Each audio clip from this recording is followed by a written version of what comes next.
Welcome back to another episode of Flicking with Skip, here with some very good friends of mine, of course, co-host Dylan Farr, and a very special friend of ours from Cox in Space, Cait Leow. Welcome, guys. Howdy. Hello. Hello. It's so good Hello, to see hello. you guys post-holidays. Oh my.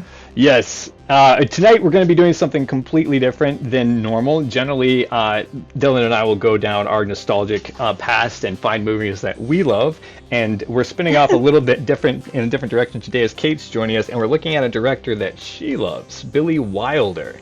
We will be reviewing two of his films and looking sort of at the collective work of Billy Wilder while we're here today. Does that sound awesome? Into it. That sounds good to me. Now, I actually enjoyed these movies a lot more than I thought I would.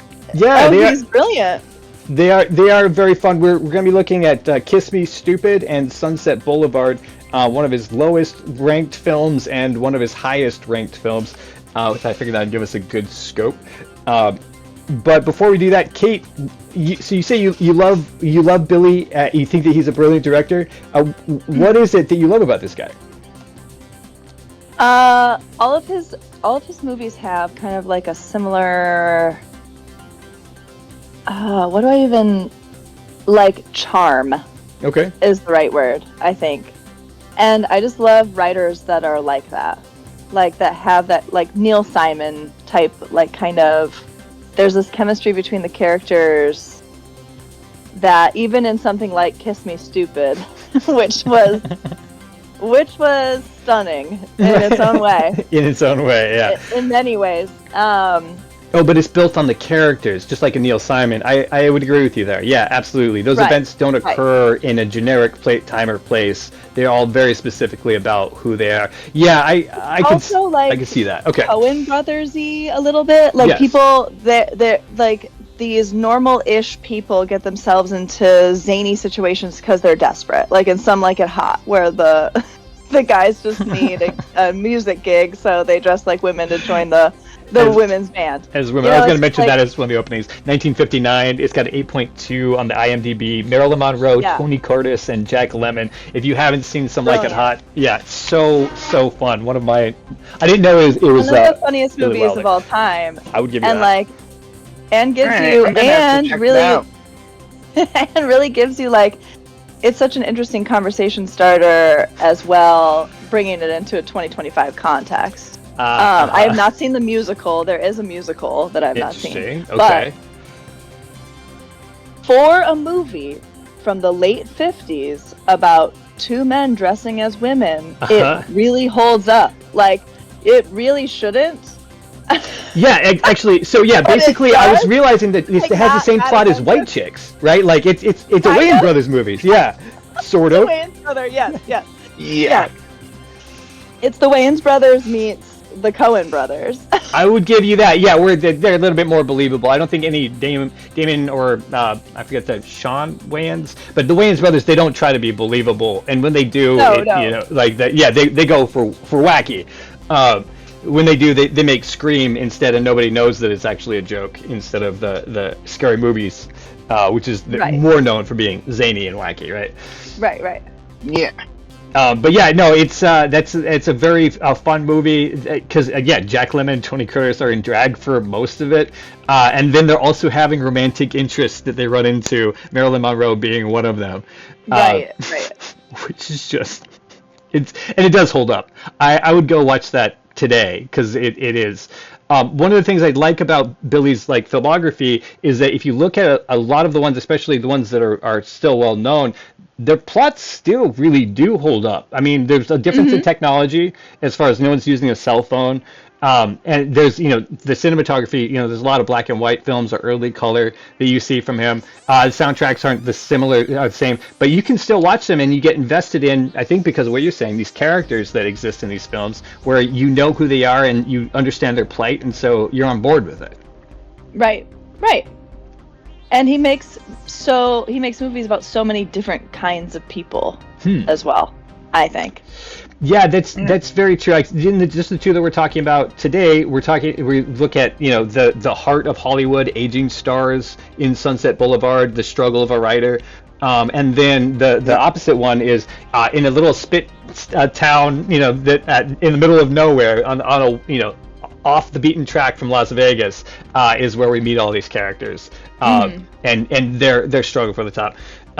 He writes crime dramas like Double Indemnity, which is real fun, like the noir aspect of like trying to the cross and the double cross of that movie, and then the double cross of that movie. The double triple cross. Yeah, where even to the last frames you're like, ooh, like who's getting away with what, and who's gonna get caught.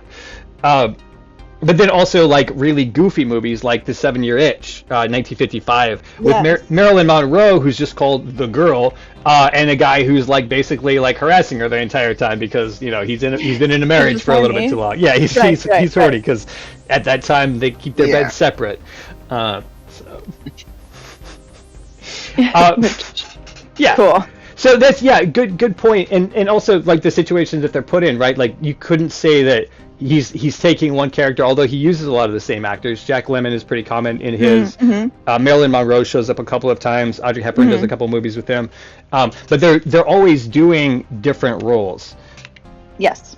In very like different. Well, I mean, there's a lot of typecasting in that time in Hollywood. Marilyn Monroe is always going to be the pretty blonde. Audrey Hepburn's always going to be the smart-ish dame, right? Especially her early stuff, and so they use her for that. Right. Right, and he I feel like perfects the rom-com in the 1950s. He makes so many rom-coms that are really good, but also have a layer to them. Because you have to remember he's part of this like generation of directors post World War II that came over that were fleeing the Nazi occupation. He was Austrian. Sorry, hold on one second. Why are we yelling at the dog? Sorry. The dog. My dog is. No.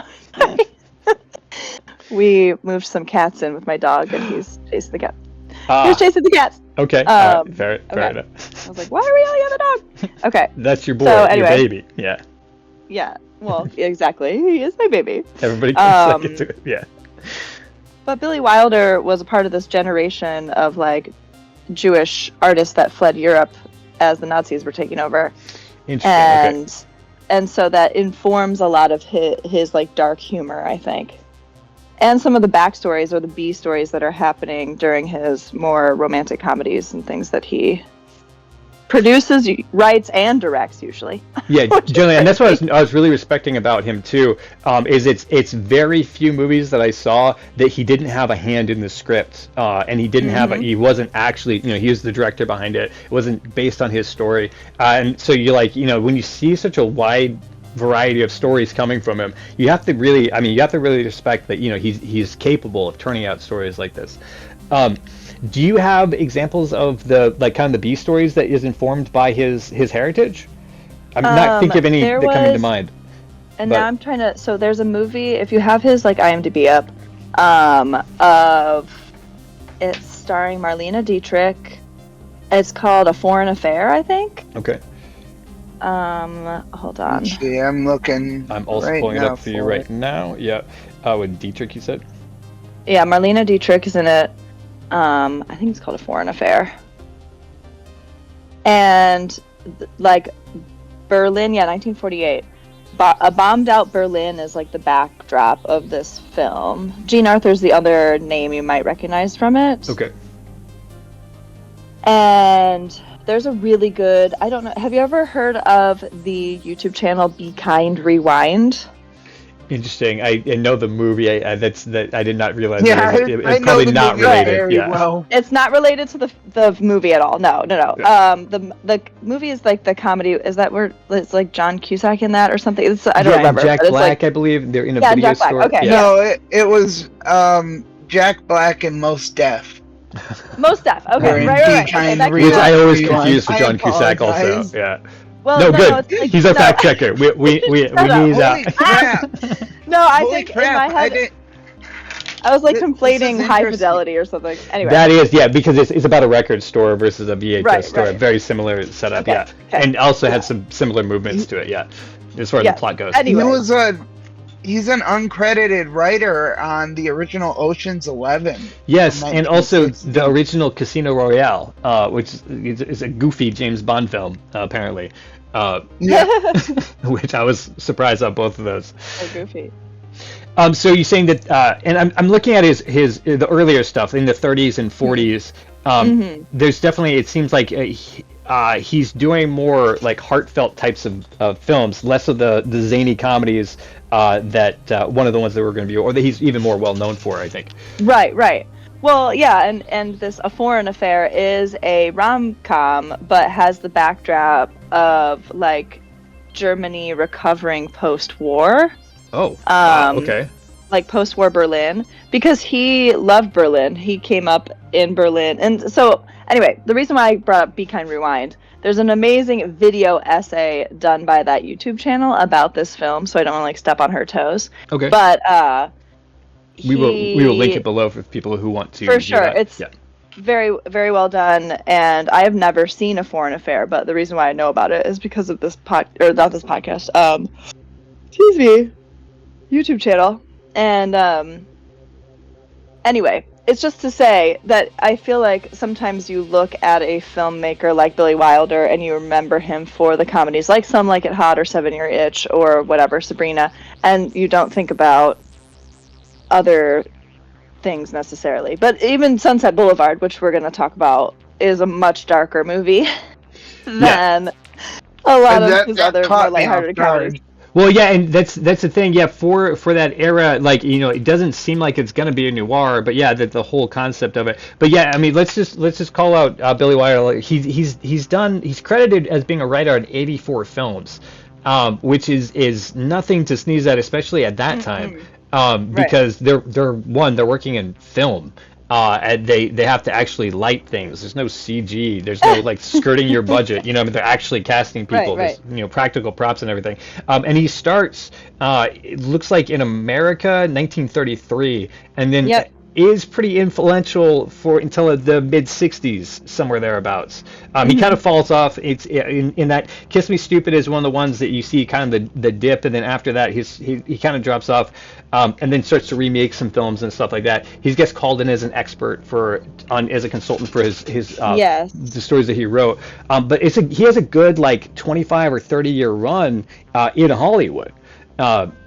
Yeah, and that's with him starting out. I believe you said that as a writer. Well, he was doing both in Austria. Okay, gotcha. His first writing credit is on something called Hell of a Reporter from 1929. Yeah. That takes it back, and then I guess he's doing some foreign films in between that as well. He was born in 1908, so by 1933 he's what, 25?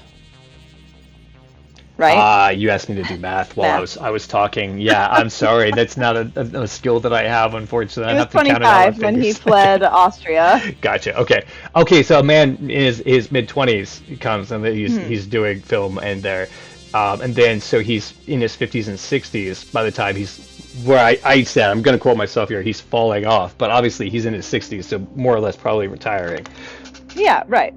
Yeah. So yeah, but he was still giving interviews and, like you were saying, like almost teaching classes and super well respected around Hollywood for the rest of his life.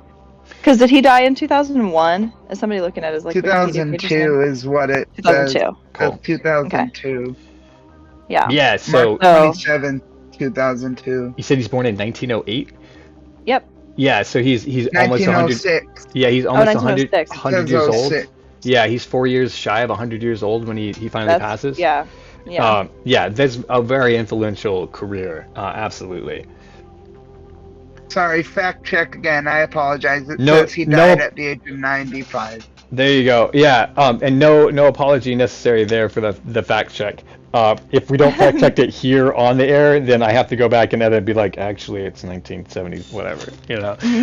So I'm glad that you're saying it out loud for those of you who are not watching the screen. Yeah, he did not make it to 96. He was born in June 22nd, 1906, and he died March 27th, 2002. Cancer cusp. Okay. All right. Okay. Yeah. Okay. just so you know. Yeah. So he's caught between ideas and emotion, which does actually convey pretty clearly in his films, because he has a balance of those both. Both of those. Besides the films that we have talked about, or we're going to be talking about, do you have like a favorite Billy Wilder film? My all-time favorite is Sabrina. Okay, it is Sabrina. Okay, from cool. 1954. Okay, or 56. all right. 54, 56. Now, in compare or contrast, because I think it came out. There's another one that came out in 95 with Harrison Ford and Greg Kinnear. Yes. I love that Julia one Ormond. too. Julia Ormond. Yes. Yeah, Ormond. Yeah, that's the wrong pronunciation, obviously. So you love the old one because it has that classic film era for you, or I it's love the both original one of you saw? them. Okay, gotcha. So the first one I saw was the Audrey Hepburn one. I watched her movies a lot when I was a kid. And how can you not And love then- Audrey Hepburn and everything that she does? Right? I mean, hello. She is Right. just Also, so you're kind of a charming. shoe-in, yeah, as far as looks, right? Yes. So- Also, yeah, she is my inspiration for everything I do in my That- life. So awesome. anyway, no, she's just such a class act, right? And then my mom and I would watch the 90s one because, of course, we loved Harrison Ford in the 90s. Who course. didn't? Who didn't? And And he's fun in those that were movie. just two movies I used to watch with my mom constantly growing up, and I had them on DVD when I was in college, and when I used to sew a lot. Okay. And I would sew for hours and hours and hours and just have Sabrina on repeat. I have the whole thing memorized, basically. That's so That awesome. and, yeah, a Philadelphia story. But, so that's why Sabrina's my favorite. And I just loved, when I was in high school, I loved Audrey Hepburn, and I just loved the Givenchy dresses and things that she wears in that Yeah. film. And I don't know. You don't quite get that in the Well, modern film. Yeah. No. It is fun. Julia does a good job in that movie. I think. Yeah, but she just, how can she live up to Audrey Hepburn and just the casual class that she has? 'Cause Yeah, she's it's always classy. Right. Yeah, you can't. I mean, it's not even like both movies are great in their own way.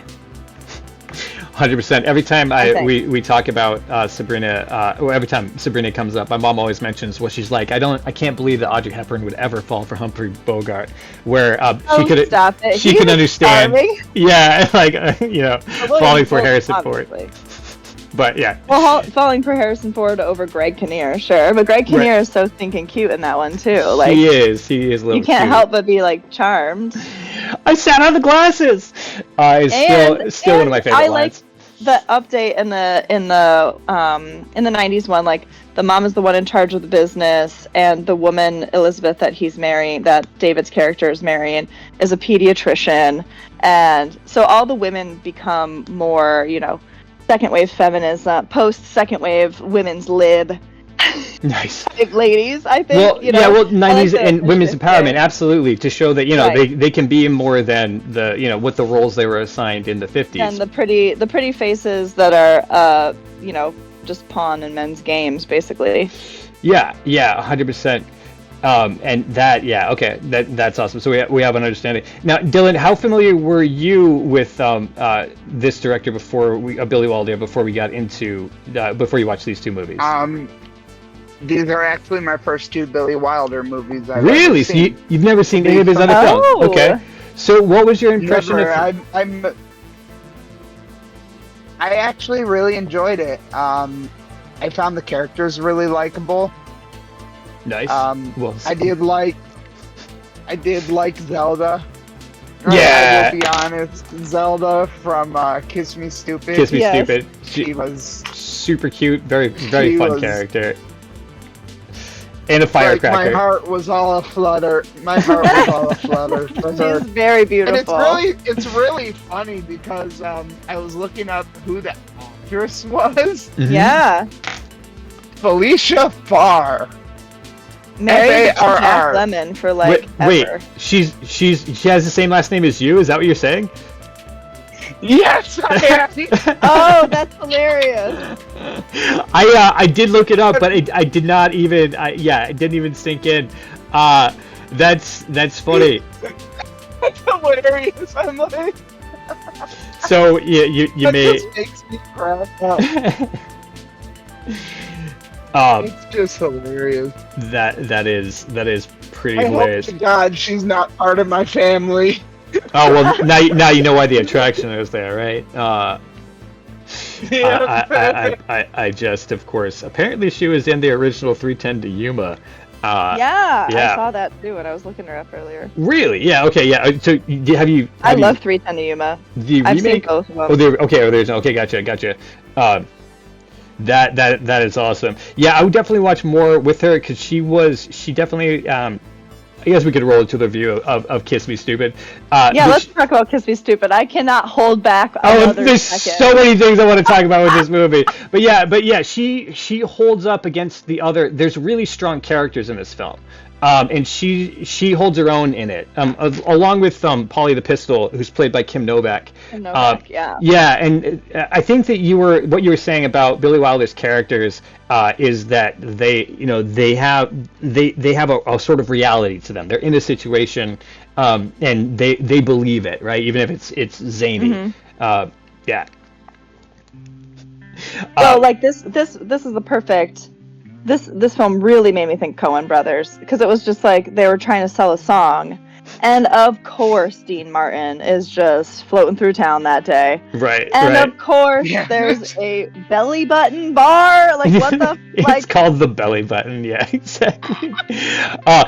There might be ladies. There might be love for sale. They say. Waitresses. Yeah. When were waitresses always sex workers? That yeah. Like, if they remade it, it would just be a straight brothel.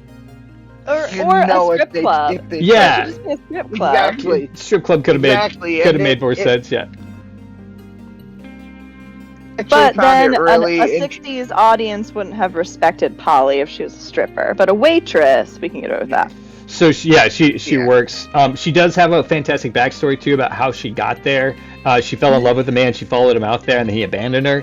And all she's trying to do is get back out of this little town, and that's why she's working where she's working, and that's why she's essentially a sex worker, right? Essentially, she takes the extra gigs on the side. The extra gig, yeah, it's not mandatory, but it definitely seems like it is. That's part of the deal. So what I didn't know, this is one of the few ones that I saw, is that this is actually based on an Italian play called The Hour. Opera? The Hour of Fantasy. I think it did. It either became. It's become a musical. And also, but I think it originally was a play. From what I was looking up, I only looked into it briefly. Because what I was trying to figure out was what the actual story was in that, and that's been harder to track down. There's a lot of people who reference this film or reference the original play in reference to Kiss Me Stupid, but it's more of like just a passing thing. I'm sure they could be found if I could get into the journals. But apparently the ending of the movie, which we can talk about as we get to it, is actually more more risque than Billy Wilder's ending of this movie, which I was like, wow. Wait, you mean the ending of the play? Yeah, the original play, yeah. So that's typical. Yeah, which could be, but I was like, for me personally, the conclusion of this movie, I was like, wow. Oh, that I was not expecting that, and maybe I was expecting it to be, since it's more of a classic film, that it had like some nice stereotypes that we could all, It's a Wonderful Life about. Sure. Yeah, and not the we're swapping spouses in order to move up in the gig. The nice girl becomes a sex worker in order to hook Dino into the deal. Like I was just like, wow. I kind of love that she takes her power at the end though, because I was getting so bothered at the beginning about what puppets the women were basically. 100%. And my skin was crawling when Dean Martin was like pinching Kim Novak's character, Polly the Pistol, when it was just and he's all over her the entire film. Yeah, and as she has no agency. Yeah. She's just a prop. I really couldn't believe that that Dean Martin would even do this role, because he looks like such a like a sleaze, right? Yeah. Like he's definitely not wanted, and he's definitely just trying to have somebody as wife. Yeah. Right. I was also surprised, but go ahead. In the beginning, he had all the waitresses fawning over him, dancers, saying, right. "Meet me here," all the dancers and stuff. And he wants to dip out, yeah. Fawning over him, yeah, and he wants to dip out. He basically he is a womanizer in that. Right, he's a sex addict. Oh yeah, and we get that, right? He's gonna wake up with a headache. But like the thing that really got me was that he's not playing the character of a sex addict. He's playing Dino, Dean Martin, himself. And they're like, yeah, he's an alcoholic and he sleeps around a lot, right? Like, and he will, if you set down your drink, he's gonna sip it up. And they get the Italian digs on him too, like, right? Because since Italian people were not white until like the 1970s, so yeah, exactly. What counted as white? Oh my god.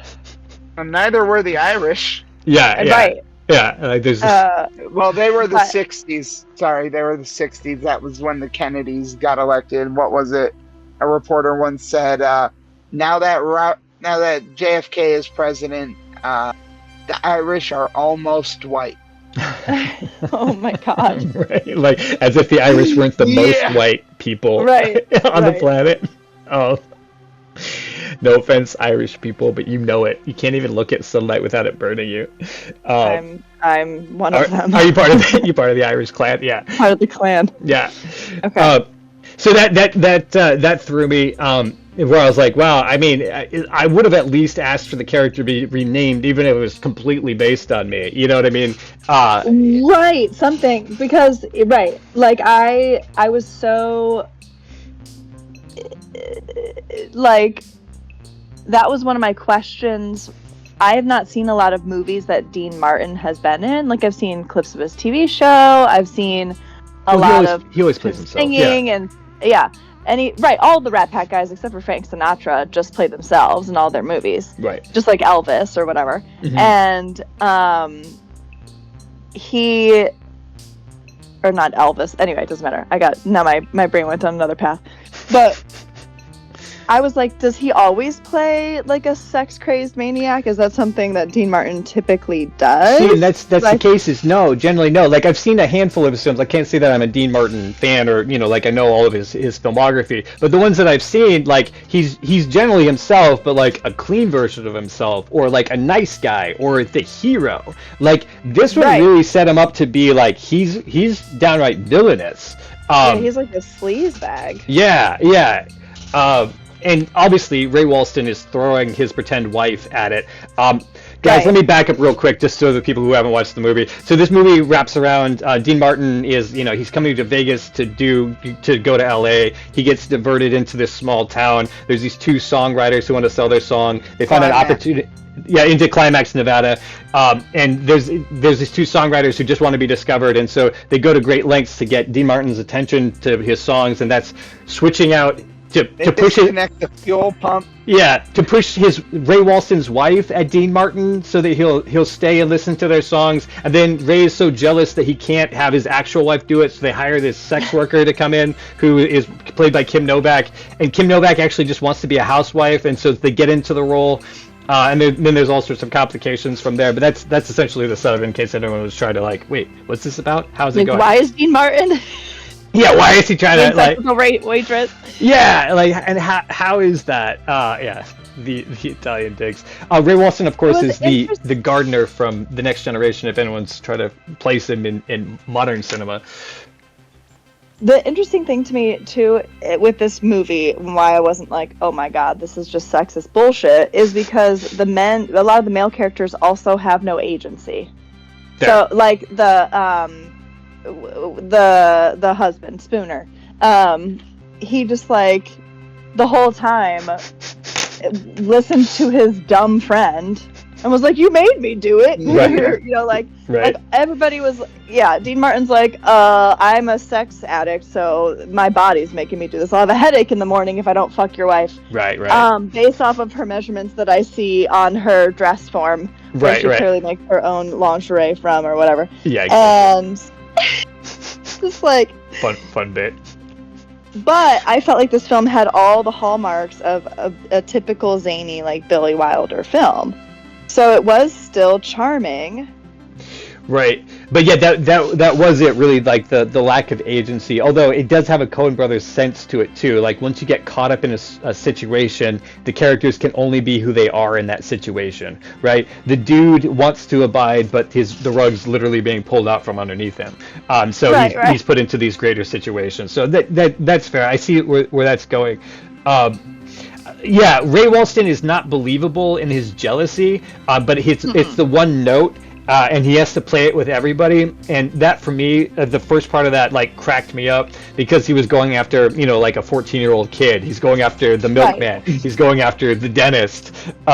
Like he tears the shirt off the kid. Leave your poor wife alone. I know. Like, I was like she is a stunner. 10 out of 10. 100%. You are punching my guy for sure. Right. But like she's clearly crazy about him too. Yeah. So like the jealousy made no sense to me because I was like, she's clearly crazy about you. She's sneaking around getting presents for you for your 5th anniversary that you forgot. Yeah, exactly. She's super cool about the fact that you forgot it. Like she doesn't even care that you don't know that 31 days September does not have. Like she literally is so charmed by you, loves you so much because you're so crazy about her. And like I just don't understand.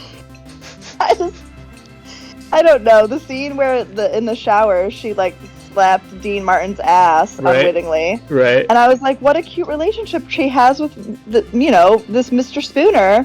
And like he is calling the dentist to make sure the dentist isn't stripping her during her appointment. Like what? Yeah, exactly. Like not grounded. Yeah. But necessary. Can we point out the fact that the dentist is played by Mel Blanc? Is that who it was? Sorry, one of the greatest, oh my god! I was greatest voice actors ever. I recognize him, but I couldn't put my finger on who it was. That's so funny. That scene is hilarious because the woman that he's working on is under laughing gas, and he's cracking bad jokes. Did you hear the one about the nearsighted turtle who fell in love with a helmet?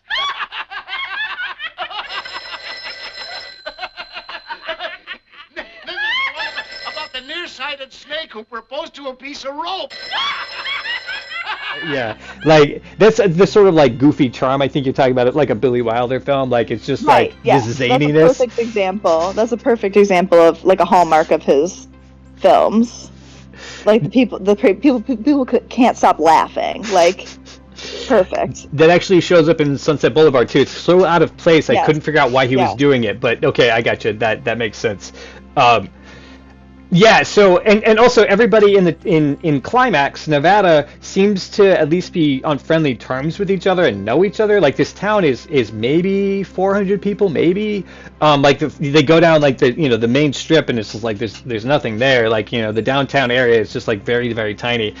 So like why Mr. Spooner would be jealous basically that all of his friends who were there when they were growing up together, he's now married this girl. Right. Like like he had to, could have married the second best chiropractor. Sorry. Anyway, it is jealousy. So the jealousy right. the jealousy is kind of misplaced. Yeah. It seems misplaced. It seems like it's manufactured for the sake of comedy. Right. But I think Ray does it. I mean, like he does it. He just goes, and delivers the character. My favorite character in this story is the guy who works on the cars, like the Barney. Yeah, Barney. That's his name. And I don't know what it is. I think it's the way that he says his lines, and that he's definitely way smarter than his character portrays him to be. Like you expect him to be cast as the dope, but he's the brains of the operation, even though he's the harebrained schemes, right? But he's the one who breaks the car. He's the one who comes up with a plan to keep the guy there. Like he's the one who pays Polly to come by and do the wife swap. The puppet master. He's the one that's making the plan go by faster than Spooner can say no. Yeah, exactly. He's the one who's actually duping everyone else. And normally I think you would see that character as like he's the dumb big muscle or whatever.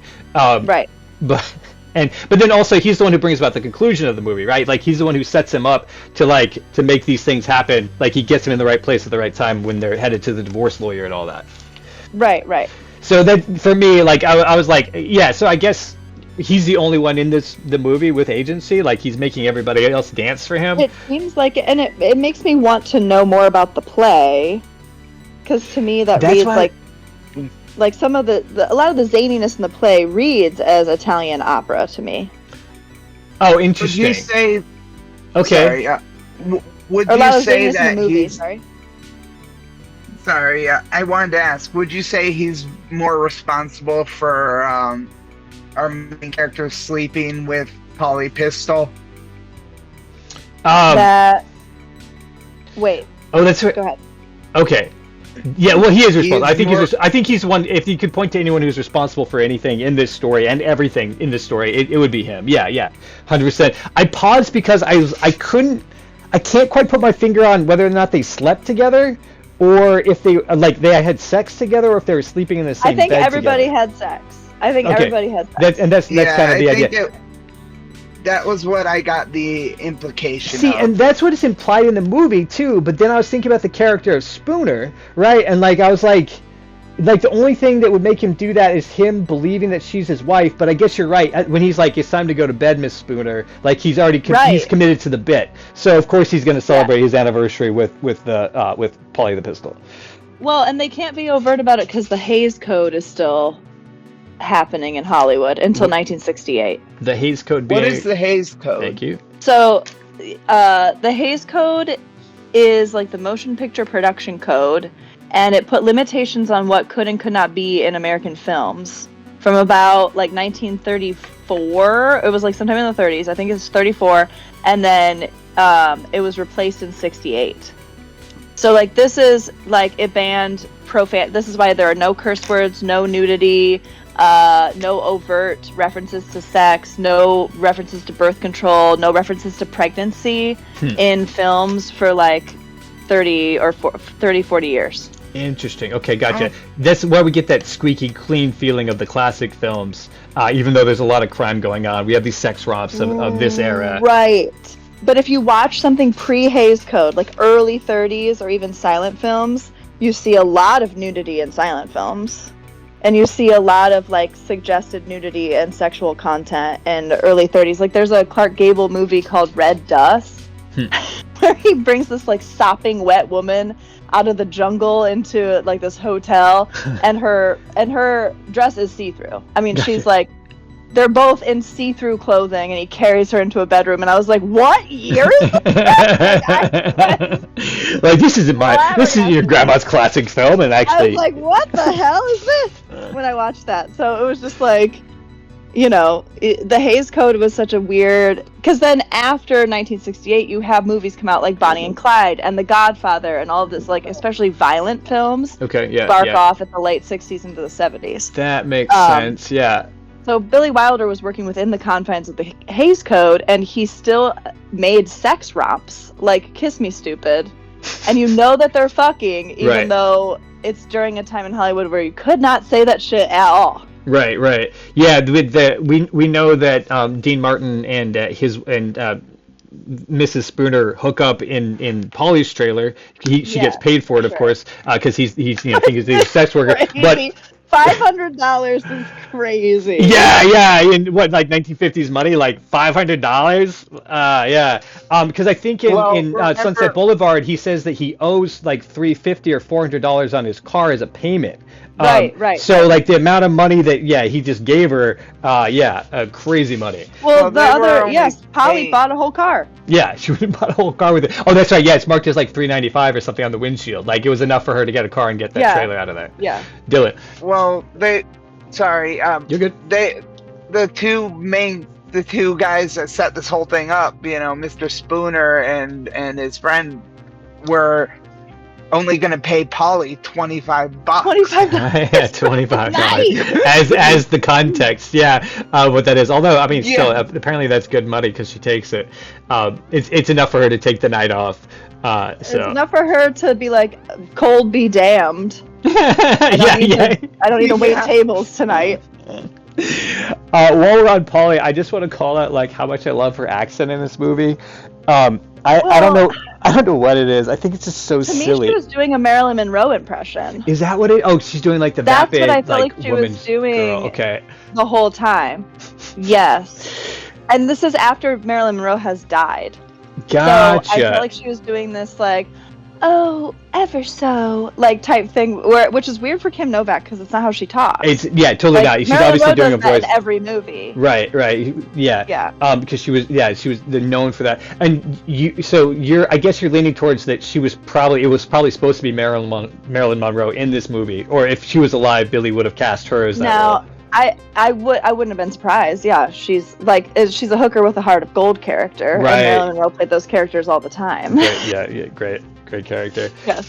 For her. Okay, I gotcha. 100% that. Yeah, so that's interesting. Yeah, that makes sense. I thought she was just being silly, and maybe she is doing it like she's like, oh, you want me to play Marilyn? Because she's bleach blonde in that movie too. Or in this movie. Right. So she's like, oh, you want me to do that? Well, I'm going to play it goofy then. So, okay. It cracked me up. Just obviously the way she's moving her mouth and everything, I thought was hilarious. Yeah, and the way she moves her body. It was all very Marilyn Monroe inspired, I felt like. Kim Novak's performance in this. I can see that. Yeah, I can see that. Yeah. One of the other jokes that cracked me up is that the piano player, Mr. Spooner, he's wearing initially like a Beethoven sweatshirt that he takes off, and then he's going to take he's packing all his stuff, and then in the closet he has a Brahms sweater and also Bach. Bach is the other one. Yeah. And those are the two things he was going to pack when he was getting ready to like leave his wife as a lark. In the fake fight. The fake fight, the fake fight that he's trying to start. And I was like, you don't need those details. But obviously, Billy's like, you know, it'd be really funny is if like this is his favorite outfit, like he's as a musician. Right. I don't think that's in the script at all. It's just like as and then at the very end, they make his friend Millsap or whatever, Barney makes the sweater with both of their faces on it. Their faces on it too. Which is so cute. Right, it just does it pulls back a bit. And he's actually really good at doing jokes like that too. Because there's one joke early on where he goes out to go confront the milkman, and then he finds out the milkman's not really an issue, and he says that he's going to get buttermilk for him. And so he gets the buttermilk, he puts it in the piano, and then later Kim comes and she's like, oh, do you have any buttermilk? Great. He takes it out of the piano, and and they don't even bat an eyelash. Nobody. They don't even bat an eye. I was just like, all right. Buttermilk out of the piano. I'm like, stop it. I was so happy when they went back to the buttermilk because it wasn't forgotten. And his joke to the milkman was funny. What did he say? It wasn't an impetus.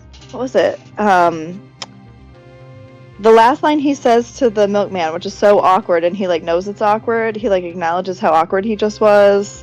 Damn it, I can't think of it. You talk about at the end of the movie, or you talk about in that interaction? In that interaction when he has to see the note, and he comes up with the buttermilk as like an excuse as to why he confronted the milk boy. I mean, he's like a little kid. He's also a young kid. Yeah, he's not very old. The only thing I love that guy is his pompadour, his bleach blonde pompadour. His hair was beautiful. Amazing, yeah.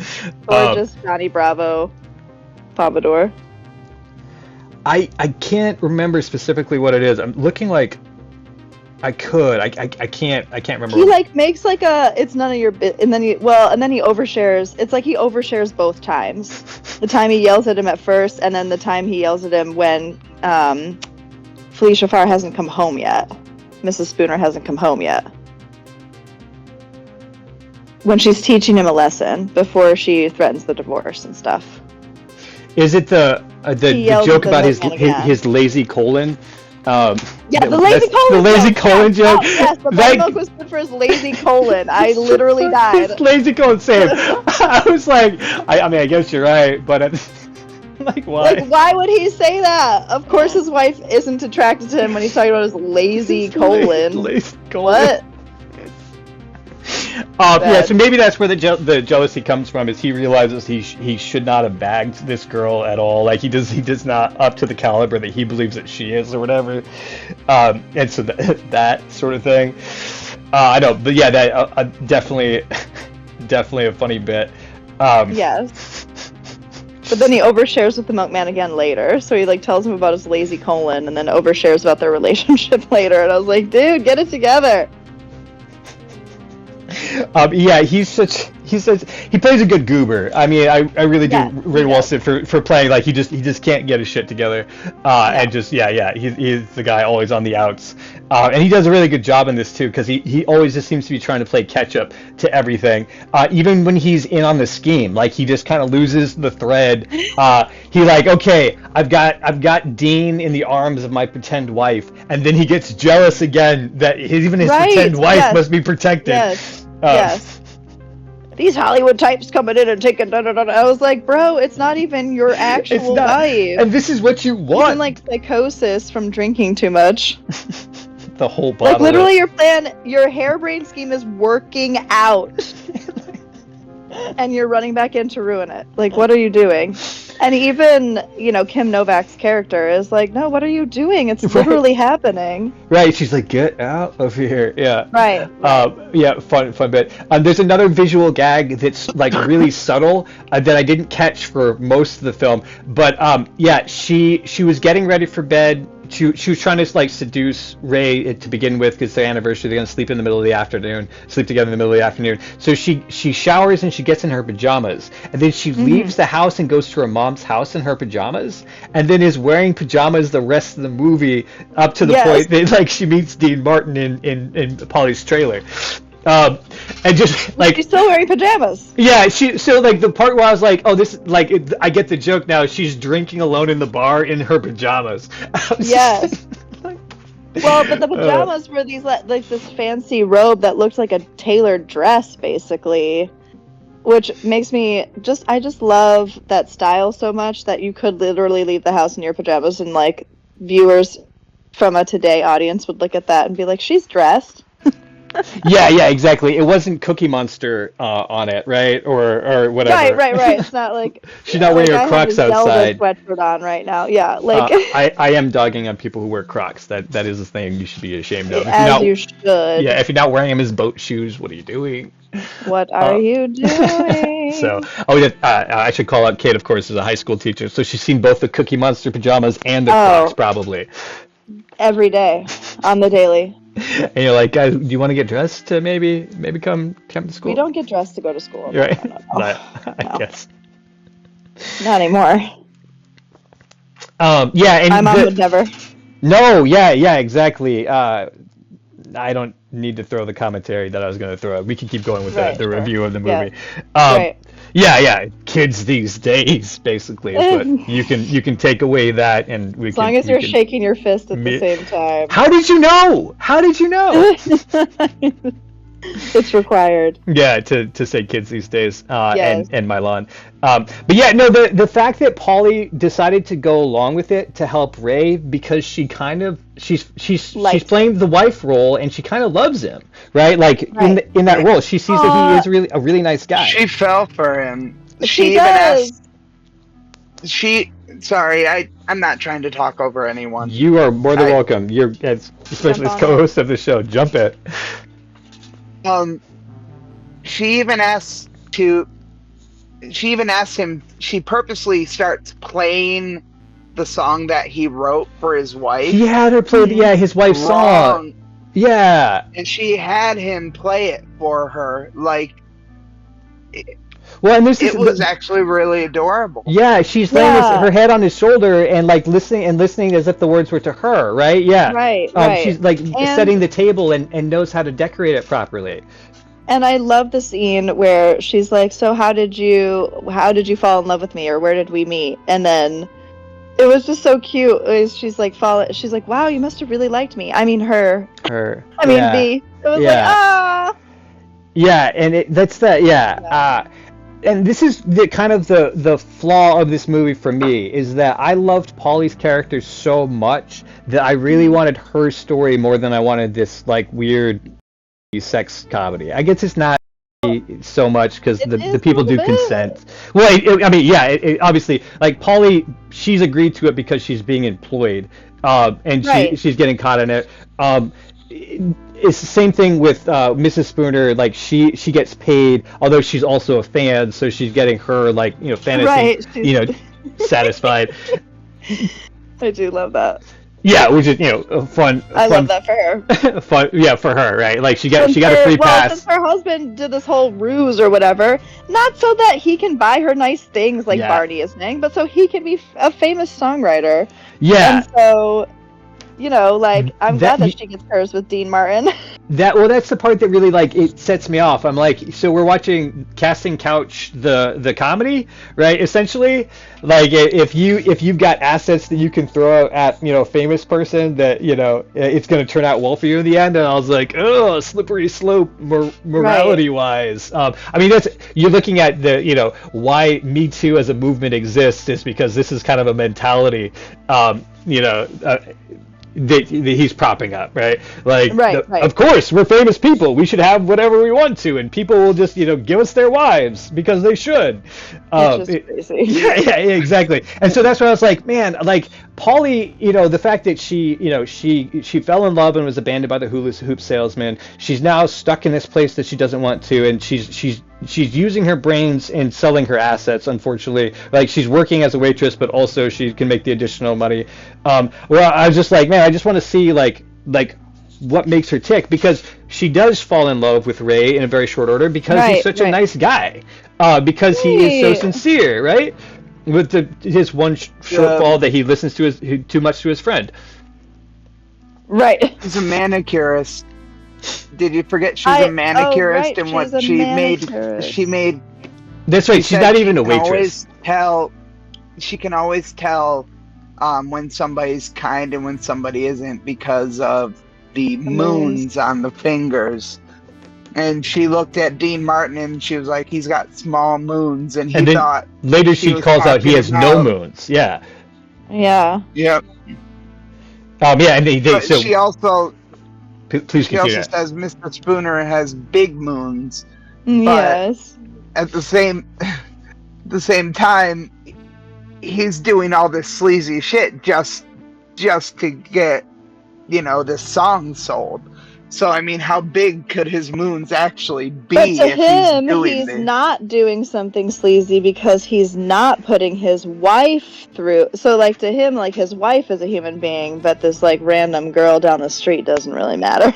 Right, and then also, but he still, even though he tries to do it, and even from his mind, he never accomplishes his goal because he can't sell his wife out like that. Like he's he's the one who breaks the. I think he throws a bowling ball through his front window or something like that. Like he throws Dean out, and it's actually his wife who chooses to conclude the deal for him. By singing the song to Dean before she sleeps with him, so it gets ingrained in his mind. It's the only thing he'll pay attention to, and so she sings it. She doesn't sing that. She sings a little bit to him. Yeah, and it makes him sing it.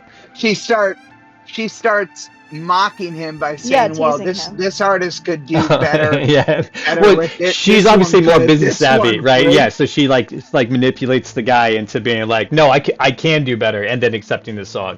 Like the two women in the movie are smarter than all of the dudes in the movie. So absolutely. I also appreciated that. I was like, okay, this could be worse. It could be worse. It could be, absolutely. Yeah, and time and place, right? Like you kind of have to look at the way that the world is at the time and how people are behaving at that time. Not that it makes it like okay, but then also you're like, okay, that this is for the joke. It is also in the spirit of the movie. So much of those things. In the end, it's a 60s sex comedy. That's what it is. Yeah, and that's what it's supposed to be. Right. Absolutely. Also, before we move on, we have a little bit we have some time to cover Sunset Boulevard too. Billy Wilder has some really amazing shots. Like some of the technical stuff that he pulls off in this film, as far as like capturing everything in the same image, is really, really amazing. Some of them are this really low angle that he does in a lot of his movies, where the characters are larger than life. Which is a really fun one, especially when there's scheming and it happens. He does fun things with mirrors often. or the way that he'll use the set. And one of them in this one was Ray's, that Spooner's wife has left him and has disappeared sort of at the end of the movie. They're headed for a divorce. And the way that he indicates it is not with dialogue, but you see Mr. Spooner come through the house and you get this long shot of through the bedroom, through the bathroom, into the sewing room, and you see the mannequin sitting there. And yeah, he walks around the whole thing and then closes the door.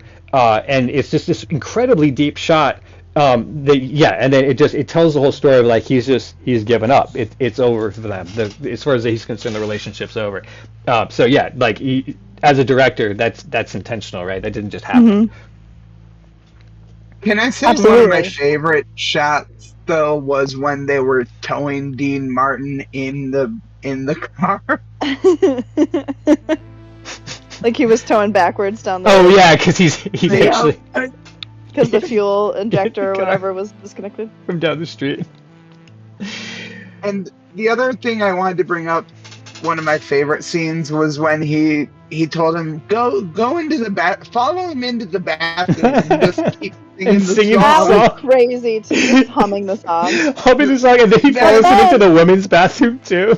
Yeah. Then that's the story that Dean Martin tells on TV. He's like, I just heard some guy, one of the natives, humming a song. I'm like, get out of here. Right. Yeah. You don't want to. Yeah. Don't tell the true story. And that you were shamed into accepting this song. By this woman who is smarter than you, Dean. Absolutely. Absolutely. Yeah. And also, it seems like Dean Martin is pretty drunk through most of the film, not just acting drunk. He definitely seemed like the way that he's speaking and the way that he's moving around. The only time I feel like he's not drunk in the movie is when he's doing the final like monologue at the end when he's on TV. It doesn't seem like he's wasted, but yeah, from the opening number onward, you're like, yeah, that dude's pretty drunk. That's funny. That is pretty funny. Any final thoughts on Kiss Me Stupid before we move on to Sunset Boulevard? I'm sure we'll dip back in if we need to. We could cross it over. But those are some fun shots.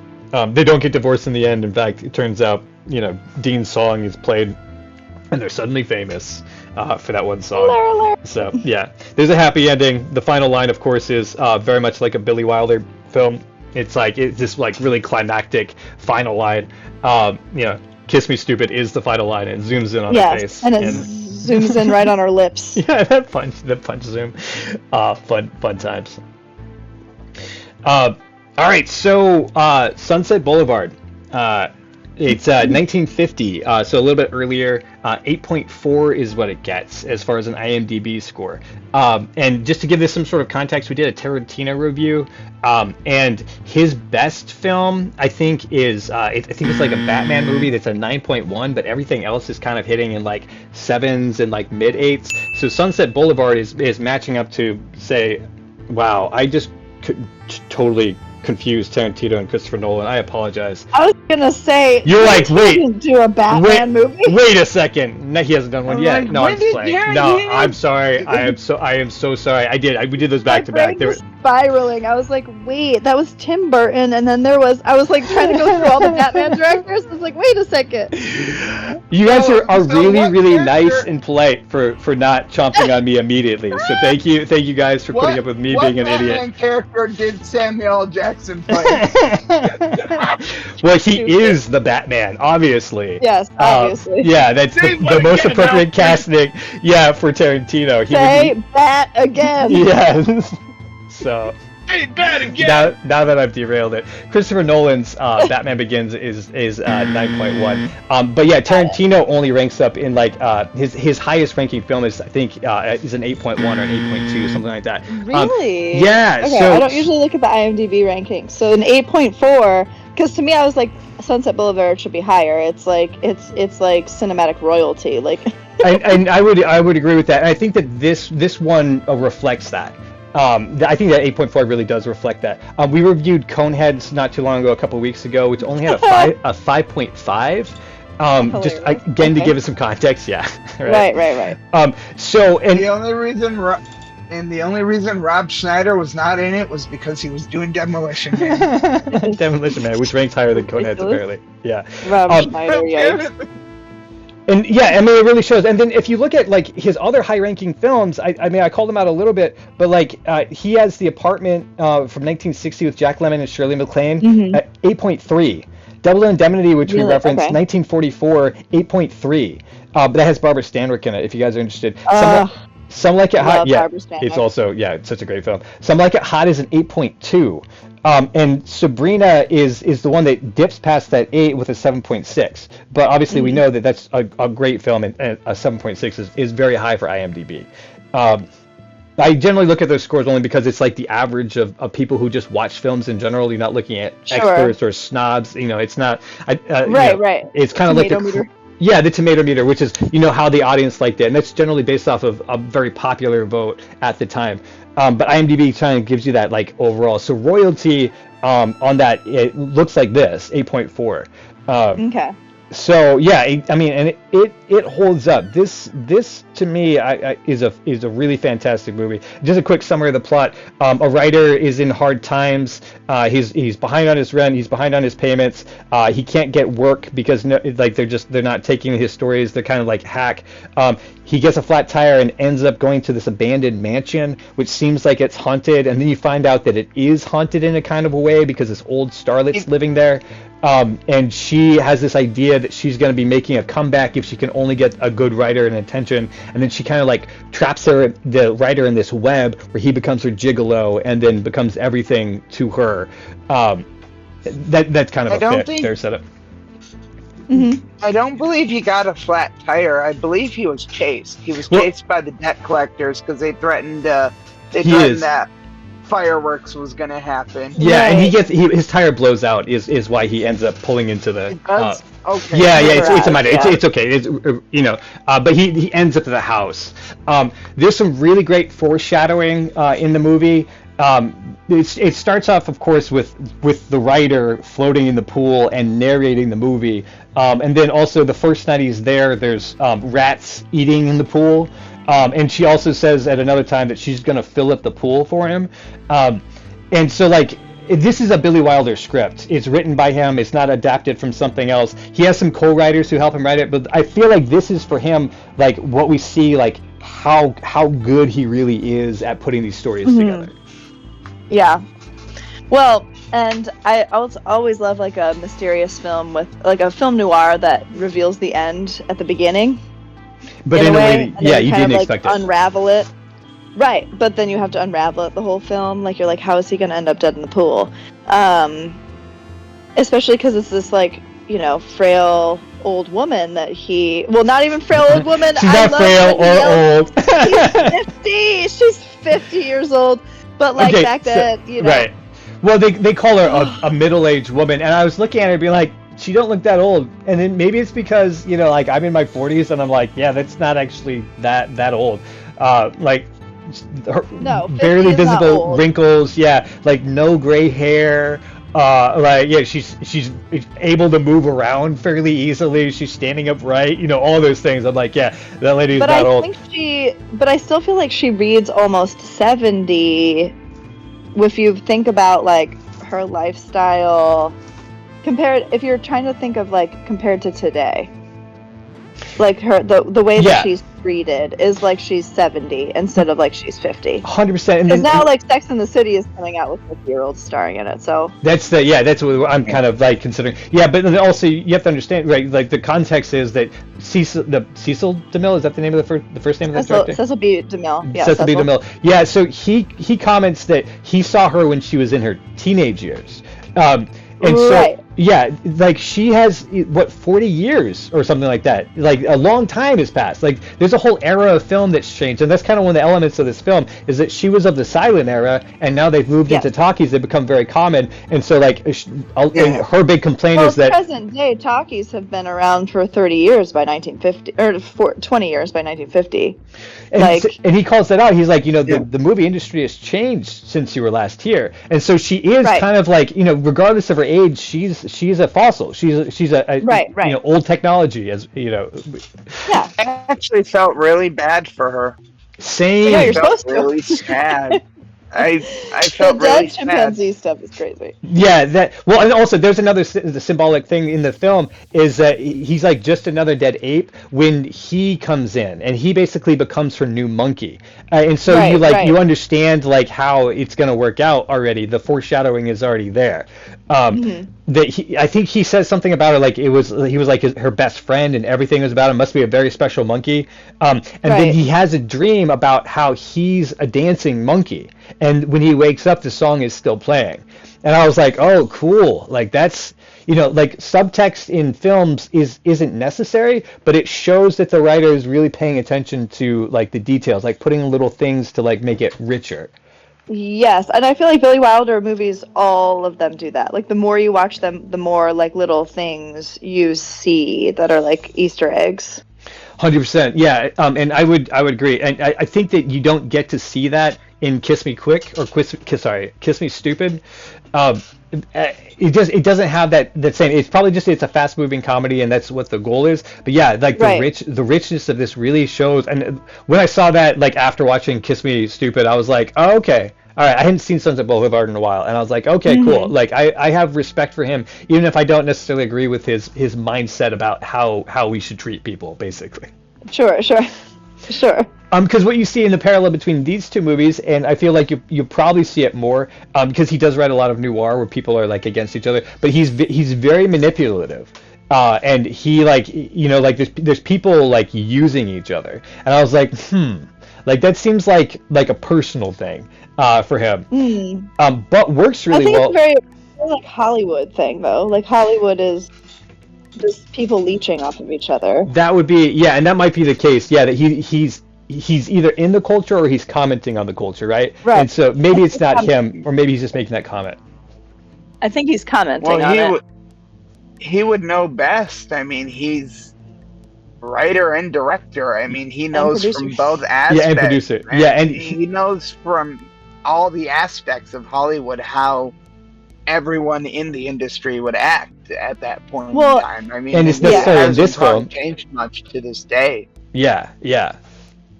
And in the backdrop of like this movie comes out in 1950. We're fighting the Korean War at the time. We just ended World War II. Like how silly it's. I feel like there's a weight to films that are just post World War II. That it's like, how are we seriously worried about this thing when we just went to hell and back in Europe?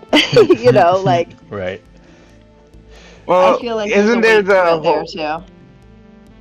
Isn't there the whole part where his one producer friend is saying, "Oh, how are you making your money? Are you working for a foreign government?" Right. Are you a smuggler? He jokes, at one point. Oh, man. They set up the Desmond character, who is the woman in this film, the aging movie star Norma Desmond, and he does some really great things with her character that like immediately tell you who you are. A lot of times in writing, you have to worry about showing, not telling, and so you have to have characters describe themselves in a way that doesn't like hit it on the head, but tells who they are. And she flips out in the very beginning when she first meets him. She says, "I'm big." Right? It's the pictures that they got small. Yes. Wait a minute. Haven't I seen you before? I know your face. Get out, or I shall call my servant.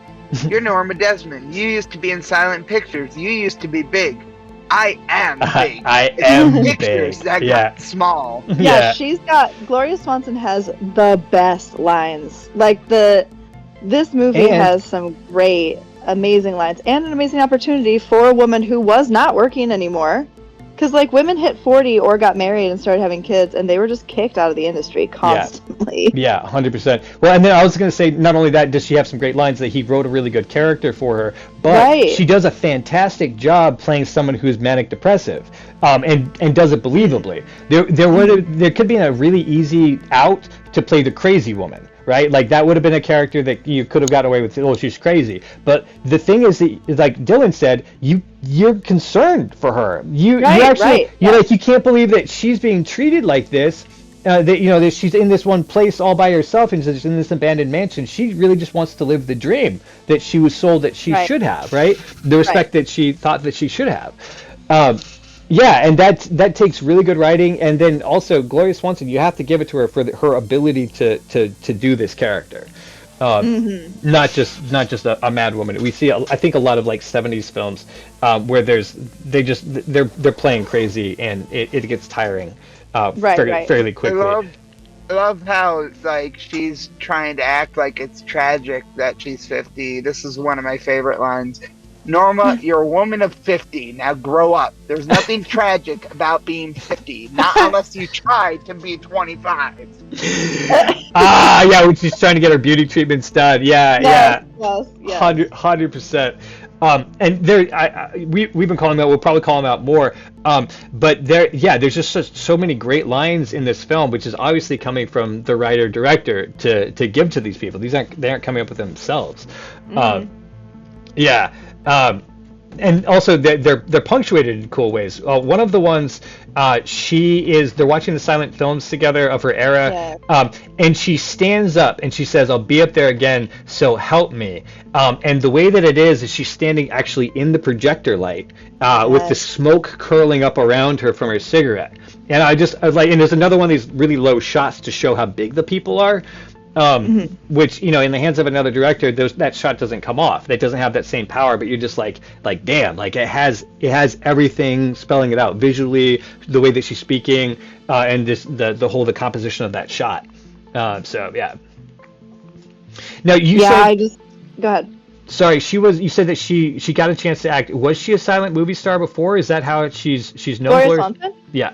Oh, one of the biggest. Yeah, okay. She's one of the biggest. Yep. Because so it's like her, Clara Bow. I'm trying to think of other names. Louise Brooks.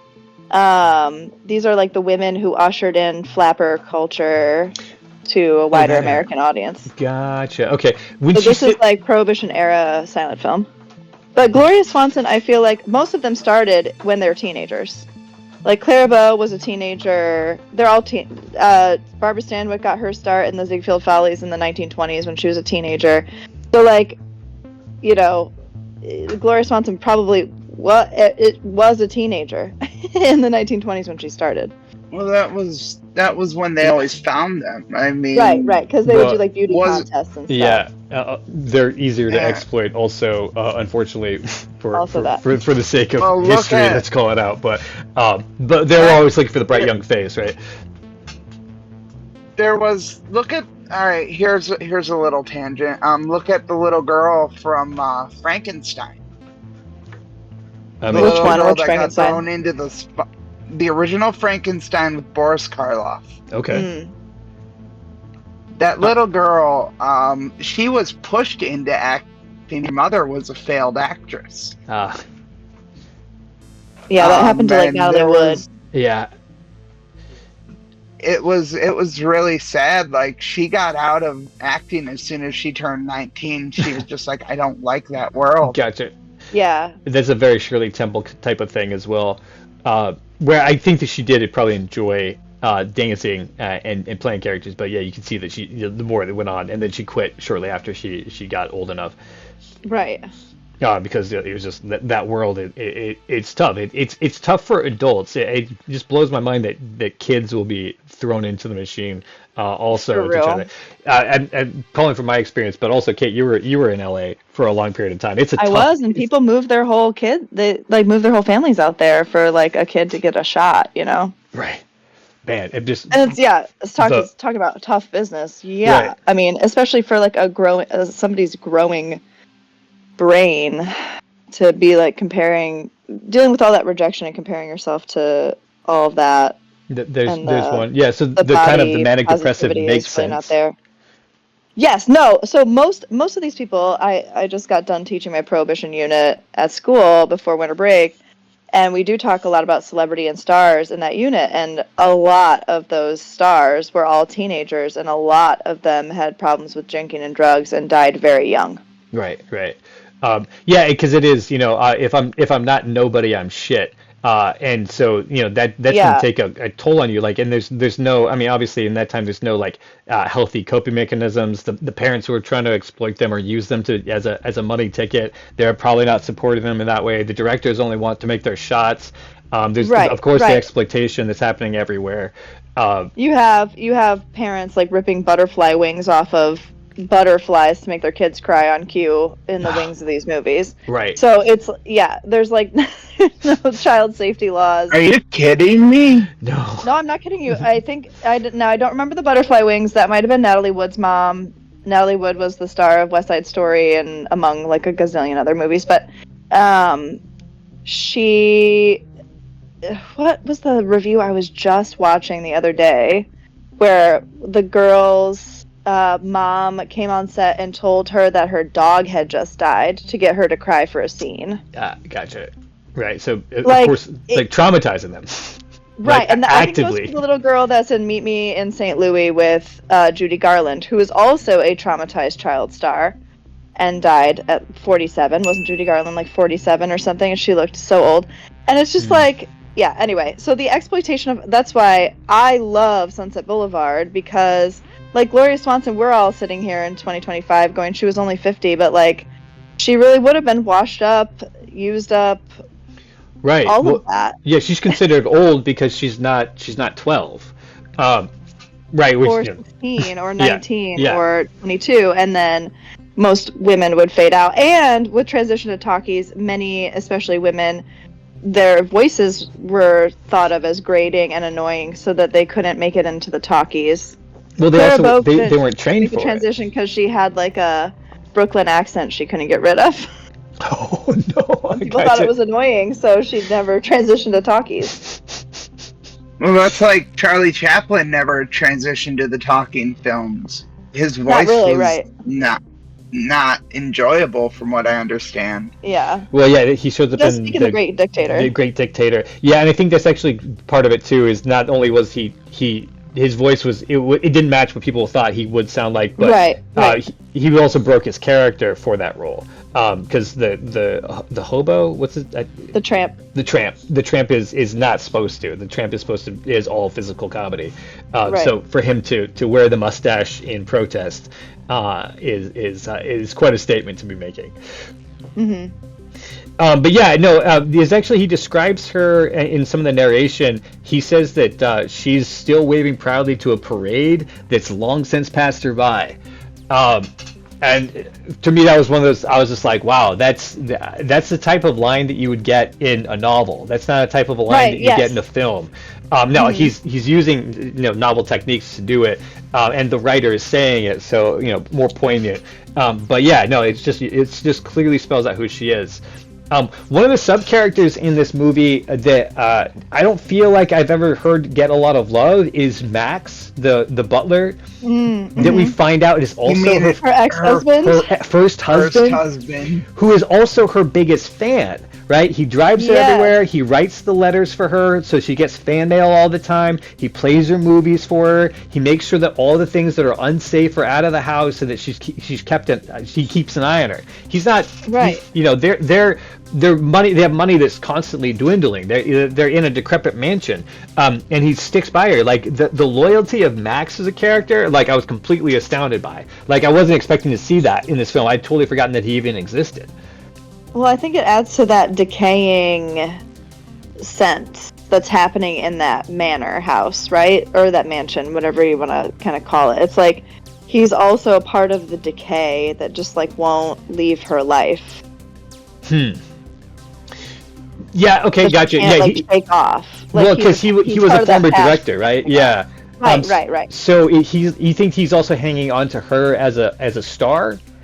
I think there's a little bit of a lost. He says he discovered aspect her. For him. Yeah. Okay, gotcha. And without her, he really is nothing. Also, right? Right. Exactly. Interesting. So he'd rather be all of those things to her than nobody. Just like she would rather.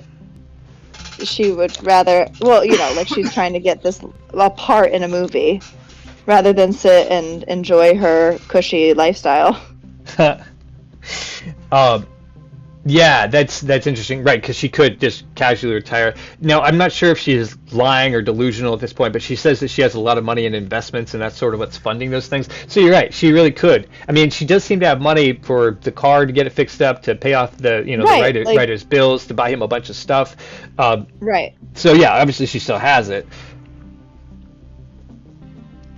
Yeah, saw she's this still clearly quote. very wealthy. There was a quote that stuck out to me. Where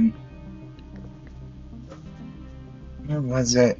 Let me see if I can find it on his quotes, because it really shows why he did what he did. Like, Why Max Max does what he does? Joe, yeah, like it's when Joe is confronting Norma. He's like, "Tell her, Max, come on, do her that favor.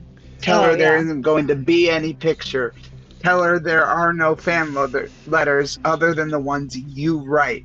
That's right. Norma's at the end. like, "It's not true, Max. Madame is the greatest star of them all." That's all he says. He says it very simply, that he's devoted to her. And that simple line is that he thinks she is the greatest. And that is why he puts up with the verbal abuse, because she is not nice to him at all. No. She definitely treats him as a She's servant. not nice to anyone. She's right. But then also, I mean, like, I think that we could still empathize with her. It's funny how selfish she is, self-absorbed she is. But then we empathize with her because everyone had to. Like that's how she thinks that the world is, because that's how she was trained up to think. She's like living in an alternate reality, and everybody kind of kowtows to it. 100%. There is one great moment kind of dealing with that too, is when she's on the set of Cecil's new film. Yes. And the spotlight guy turns the spotlight on her, and then suddenly everybody recognizes her again, where she was just a person my favorite moment of the movie. I love that moment. Oh my god, yeah, it's so powerful because it's telling the whole story, but there's no real dialogue, with the exception of, is that you, ma'am? And then everyone's like, oh, I remember you, and then he's like, turn the light away. Glowing. Yeah, but that's all the direction, the writing, and the acting of that moment. And yeah, just powerful and beautiful, because it's just like, now she's back in it again. And we have to mention the female writer who's trying to get a leg up through William Goldman's character. Schaefer, right? Her last name, Miss Schaefer. Yes. And like they're working late into the night to get like this jealousy aspect that comes from Norma, when she like kind of is figuring out that he's falling for this girl. And she's just like, I'm just trying to be a writer, dude. And you have a sugar mama, clearly. I'm not dumb. Where did this gold cigarette case come from? Right. Which I also found that like interesting, as far as like in the context of Kiss Me Stupid, where I was like, dude, why is this guy being so sleazy? Like, that's his friend's fiance. Like, I get that you're riding together and maybe you have emotions, but he's just like, don't get close to me again, baby, or you're gonna have to beat me off with a shoe or something like that. I'm like, what? Like, boundaries? I mean, come on, man. Boundaries? Yeah, like, he's away in Arizona. He's actually inviting his fiance to go get married there. And she's like, yeah, and then she's just not that into him, though. Like, let's be real. You talk about like the friend, fiance. Barty. Like Joe's great friend, but like Artie. She's not that into Artie. Yeah, that's right. Well, she's like, oh, don't worry, it's just business, right? And so they go off into the bathroom together. So she kind of, you're right, she blows him off, and she doesn't follow him right there, and yeah, so he's just a nice guy. Yeah. She's the one that kind of makes her life complete. And I help me out here. Women's rights is not happened at this point, right? Like, we're still 20 years away. Aspect? Was that? Which aspects? Women got the right to vote in 1920. That's the 19th Amendment. Okay, gotcha. But women's lib, so like... Yeah, I mean, practically. 1950, this is pre-Montgomery bus boycott. This is pre-civil right, modern civil rights era. You're ramping up to it because it's after World War II, but 1950, we're not even close to women's lib yet. The Feminine Mystique, I think, is published in 1963. Okay. And when people start reading The Feminine Mystique by Betty Friedan in the early 60s, and the birth control pill becomes widely available in 1960, that is when you see women's liberation take off. Gotcha. And this is 1950. The comment was Yeah, kind of this like is early. she might need to get married simply so she can have a bank account. Yes. Well, Right? yeah, she would. Yeah. So, like she doesn't have to like the guy. That's not expected in marriage at this time for there to be No, love. no. She might just want her rights because while she has a job, and she's more or less respected in that she convinced the producer to back a script that had one good scene in it. Right. And she's like third generation there, so she's known on the Paramount lots. But like she's still in most people's minds, she's just a woman. And Right. women are property as far as they're concerned at this time. These are not my statements. These are not my opinions. I'm trying to give Well, perspective. that's that's more broadly. I would say Hollywood is going to be more open to this idea. You're not wrong. It's still harder for women to work their way up, but you have a lot more independent ladies in Los Angeles in 1950 than you do in other places, which is why I think the film Billy Wilder includes this female writer character. I mean, he's showing what the landscape was like.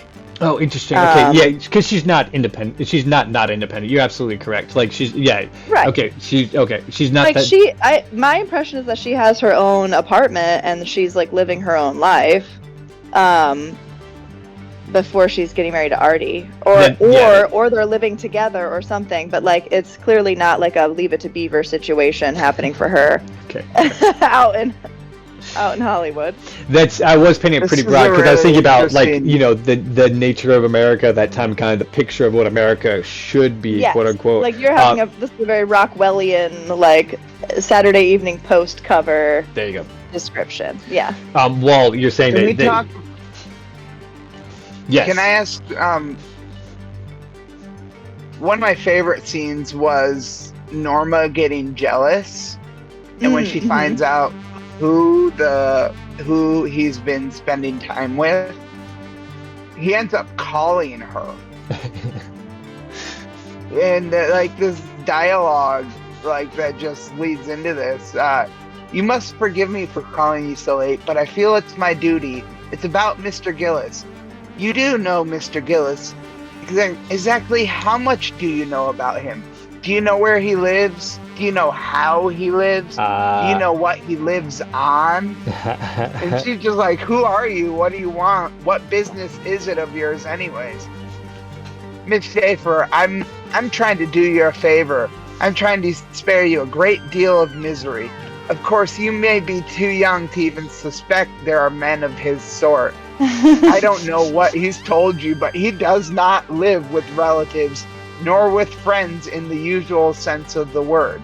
Well, ask him again. And then Joe grabs the phone from Norma and is like, that's right, Betty, ask me again. Right. This is Joe. Well, and then Betty Joe, comes where are over. you? Yeah. Which is and wild. He So invites her over. He And she- invites her and over. she He sees tells it. her the address flat out. Right, Yeah. right. and then she comes over and she tries to get him out of the situation. Yeah. And so that was the thing. Yeah, that's interesting. So do you think that that Miss Schaefer loves him also, or just wants better for him? I don't know. She seems very independent to me. I think she does fall for him a bit. I mean, he's taking her writing seriously. He thinks she's a really good writer. Oh yeah, he's actually respecting her for the thing that she's good at as well. That she right? wants to be Yeah, respected that she wants to for. be- Right. Yeah. Okay. Yeah. I do So love that's very when, appealing. I do love the fact that Joe points out how it seems Norma kind of spread herself thin throughout the house by having so many pictures of herself spread out everywhere. And then when he brings Betty over, she asks whose house is it, and he's like, hers. And He's like, look whose? around. And with the sweeping arm, Right. like just a sweeping gesture of his arm, just look around. There's a lot of her spread about. If you don't remember the face, you must have heard the name Norma Desmond. Right. Right. Yeah. It's just like it's so wild. And this is after the New Year's Eve where he went out to the Ooh. party and she ends up slashing her wrist, and then he gets drawn back Yes. into the web. And then we just know the situation is coming because she's introduced Chekhov's gun a couple of times. She goes, I got a gun, I was going to kill myself. Like, do you want to see the gun? Here it is. She starts manipulating him with suicide threats. Right. Which has probably worked. I mean, she has kept Max around, and she has probably worked for her before. There are a couple of really great mirror shots. Actually, one of them is right there, right before she goes to see him and have their final confrontation. We see this mirrored shot where we see it split, like we see her actual face and we see her face in the mirror. She's peeling off like the things to remove the wrinkles. Yes. There was another one in the New Year's Eve where she gets flustered with him. They have that argument. She slaps him, and then there's a shot where you can see her go up the stairs, and then the main character like enters the shot from there. And both of those, I was just like, yeah, Billy, like fantastic use of space, right? Because you get to see all of this is happening, and then her duality, of course, in that final shot, final-ish shot. The final shot. When she's walking down the stairs, that really took me for a loop because you've never seen that scene before. That's funny. Yeah, that's the most memorable scene I think for most people who've seen this movie. Yes, that's the most referenced scene. Oh, for sure. Max stepped back into his role of director to try and give her one last time in the spotlight. See, and this for me is why I feel like Max actually really does love her, and maybe that love is wrapped up in his own sense of identity, and he can't be something if he's not the director to her. Well, but like he really he understands what's going on with her the whole time, but then also he gives her what she needs because this is the final moment that she'll get to do that, right? Right. Well, it's like there's a murderer. There's a bit of dialogue.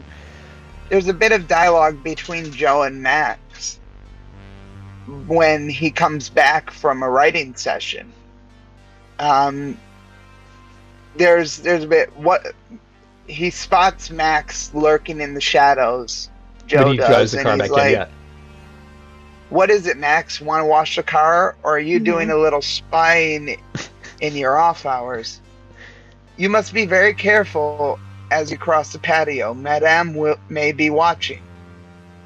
How about going up the kitchen stairs and undressing in the dark? Will that do it? I'm not inquiring about where Mr. Gillis goes every night. Why don't you? I'm writing a script and I'm going to finish it no matter what. It's just that I'm greatly worried about Madame. Sure you are.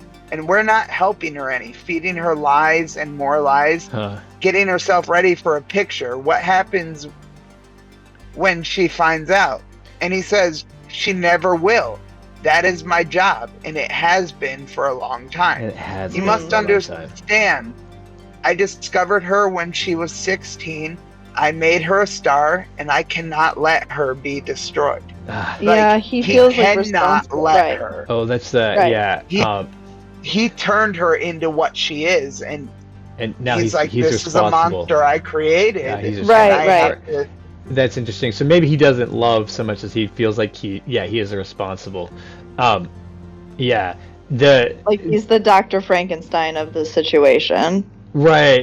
Yeah, exactly. He's created this monster that he's like. And of course he loves his creation, but it's kind of like a warped sense. It's very different than what we normally we call love.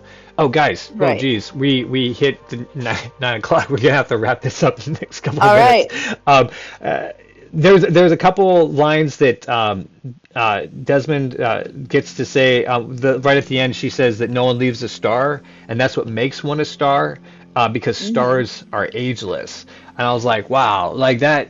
It speaks volumes to the movie. I don't know if when he was writing it, he knew that he was going to have such a long legacy in cinema history for this character and for this story. But he really did. I mean, he's made that character, even if she's fictionalized, like ageless. This star that we're watching now, 75 years later, and still like I can empathize. I understand who this character is. I understand who this star is. It's incredible. I saw Sunset Boulevard this summer in the 75th anniversary re-release that they did in theaters. Nice. And seeing it in theaters was just, it's such an experience.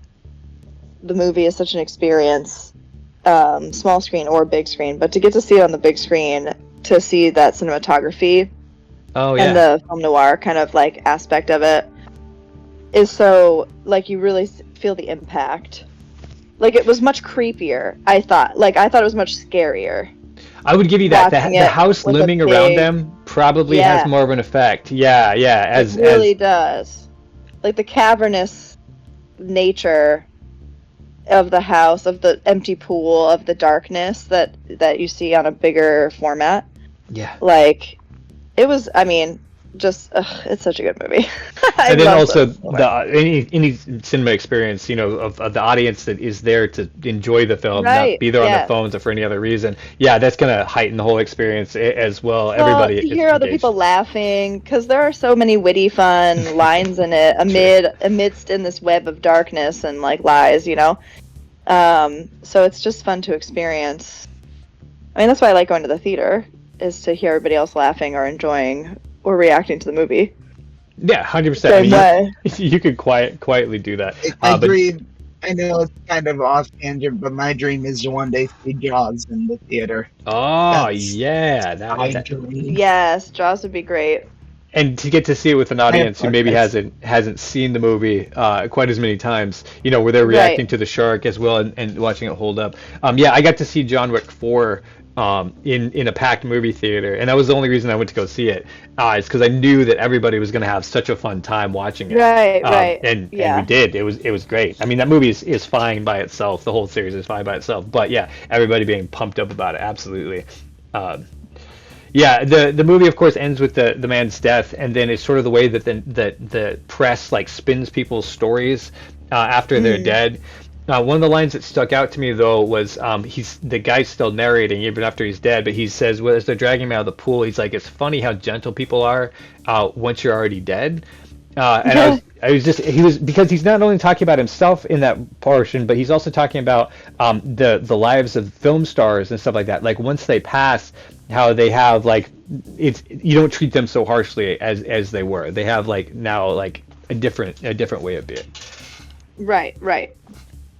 Well, that's so true of anybody who dies, though, I think. Right, like all they sit around a funeral going, "What a jerk." Well, with very few exceptions, you have to be a very evil person to have people remember every evil thing that you've done after you pass. Sure. So yeah, no, 100%. But yeah, like after people are gone, because it's a direct contrast to what DeMille says about her character, about Desmond's character. He says that all these the barrage of press agents, like what a force that can be on somebody. And how it can I think it's shape or I'm misquoting it now, but how they beat up a person is essentially the idea. And how like, you know, the contrast for her, like, you know, she was a star and everybody wanted to take a piece out of her, but like once they're dead, like, you know, we kind of like immortalize them in that way. And so yeah, Billy Wilder is a fantastic writer and director, and you just see that all the way through this script. And the way that the shots are set up, like you talk about the creepy darkness and the decrepitness, how the story is kind of a haunt, like it's a kind of a ghost story, it's kind of noir, it's kind of like romance, it's kind of a story about Hollywood, but like it's its own story. It's unique and also interesting. There's not a movie like this. No, and I feel like, you know, movies obviously still get made commenting about Hollywood as an industry. Sure. Yeah. But I love seeing an older example of that during the golden age of Hollywood, you know, this like quote unquote perfect kind of image that's being sold post World War II. Sorry. You're good. Sorry. Anytime I jump in and start talking over anyone, I feel bad. So I do not. I want to say people weren't living as long like back then as well either. So like, you know, and with all the chemicals and stuff that were being used and everything, she kind of gave off. All right, my mom's in the early stages of dementia. Oh, gotcha. And cognitive decline, and it almost seemed like Norma Desmond was in cognitive decline in her own way. Whether or not she was actually in cognitive decline, she was being treated like she was by Max. Sure. Yeah. Right. Yeah. Yeah, she was in her own psychosis. Right. Yeah, living up, trying to live up to a dream that's only inside our own mind. Yeah. Yeah, and I don't think that has to do with age so much as the trauma that she'd gone through, probably the years of alcohol abuse, and then the absolute shock of being something loved by everybody, and then now everybody has forgotten her. That was, that's her entire identity. It has been ripped away from her. That's going to create a lot of tragedy. Or a But lot of even trauma rather. Cecil was being nice to her while she was there, but the minute she left the set, he tells the one Legit. assistant, I'll buy him a fleet of cars. We are not using her car. Right. Don't call her again. Yeah, like someone who was like, they worked together. They made a lot of money together, and he was like, yeah, nope, yeah, girl is cuckoo for Cocoa Puffs. So, you guys have any? He's just like he doesn't want to deal with a headache when movies are already a headache to make. He's Right. like, no, thank you, not another thing to worry about. Right. You see how many people are on the example of a set on that soundstage. It's just, they're packed Right. almost wall to wall. Yeah, it's just it's a large process, and everybody needs to be a nice cog in the machine. Yeah, beautiful commentary. I think of older Hollywood. I think it still holds up to this day. I'm more interested in seeing more of his movies, the ones that I haven't seen, because, like I said, 84 of them. So there's no way that I have seen all of them, even if I've seen a lot of them.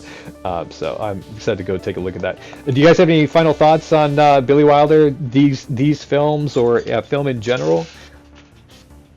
I always have to say, take a crack at black and white movies. Some people write them off, and I'm like, you shouldn't.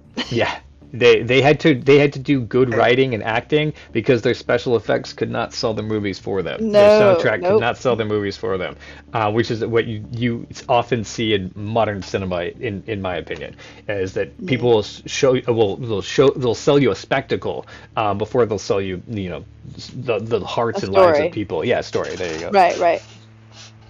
So, I don't discredit black and white movies. One of my favorite black and white films, this is kind of stereotypical. My dad's was It's a Wonderful Life, but mine is Slim Pickens and Dr. Strangelove.